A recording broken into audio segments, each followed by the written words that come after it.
महानगरपालिकेच्या दवाखान्यात डॉक्टरच नाही।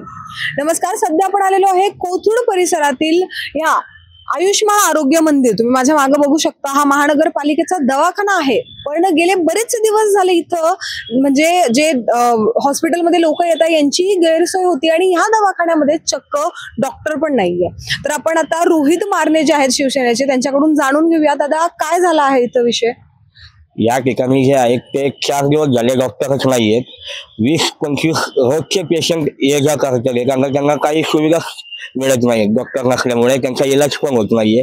आणि आतमध्ये कॉम्प्युटर वगैरे काही ज्या सुविधा असतात ज्या कर्मचाऱ्यांसाठी, ज्यामध्ये पेशंटचा डाटा सांभाळला जातो, ते कॉम्प्युटर पण गेले 5-6 दिवस झाले बंद आहेत।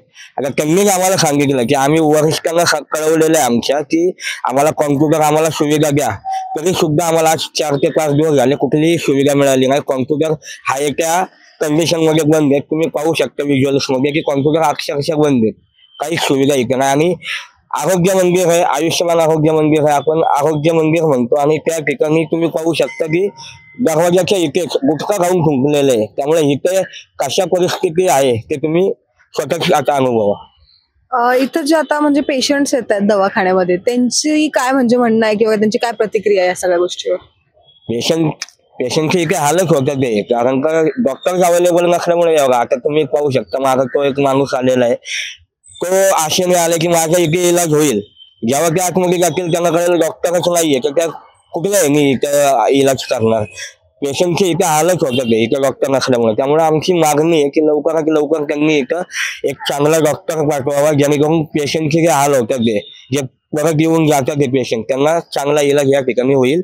आणि जे लाखो करोडो खर्च करून दवाखाना इथे बांधलाय, त्याला काहीतरी वापर झाला पाहिजे, अशी आमची मागणी आहे। दादा, म्हणजे आता डॉक्टर नाही म्हणजे काय? आता तुम्ही जसं सांगितलं की पहिल्या डॉक्टरची बदली झाली, मग त्यानंतर अजून इथे डॉक्टर का आलेला नाही, याचं काही जाणकारी आहे तुम्हाला? त्याची आम्हाला अजून काही माहिती नाही अद्याप, पण जर ही सगळ्यात मोठी अत्यावश्यक सेवा आहे हॉस्पिटलची, या ठिकाणी डॉक्टरची बदली जरी झाली असेल तर 1 दिवस आधी त्यांना नवीन डॉक्टर अपॉइंट करावा लागतो की बाबा उद्या एकाची बदली आहे, त्यांनी आज दुसरा डॉक्टर या ठिकाणी आणला पाहिजे, नेमला पाहिजे। आज 4 दिवस झाले। आज तुम्ही पाहू शकता किती म्हातारे वयस्कर लोक आहेत तिथं, त्या काकूंना चालता पण येत नाही, त्या घरापासून इथे चालत आल्या, परत त्यांना कळालं डॉक्टर नाहीये, परत गेल्या, किती त्यांच्या जीवाचे हाल होतात या ठिकाणी डॉक्टरांच्या अभावी। आणि म्हणजे जो कोथरूड गाव भाग आहे इथं, म्हणजे जे राहणारे नागरिक मोस्टली याच दवाखान्यात येतात जवळपासचे? काय हा, इथल्या जवळपासचे जे वयस्कर आहेत, ज्यांना अगदीच चालता येत नाही काय आहे, तर ते याच दवाखान्यात येणार।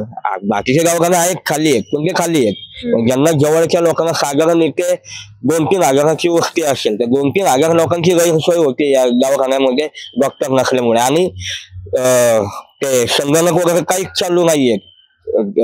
ते जे आतमध्ये काम करणारे कर्मचारी आहेत, त्यांनी वरिष्ठांना सांगितलंय की आम्हाला कॉम्प्युटर इथे चालू नाही, तुम्ही काहीतरी द्या, पण अजून काहीच मदत त्यांना पुरवली गेली नाही। अद्याप 4 दिवस झाले।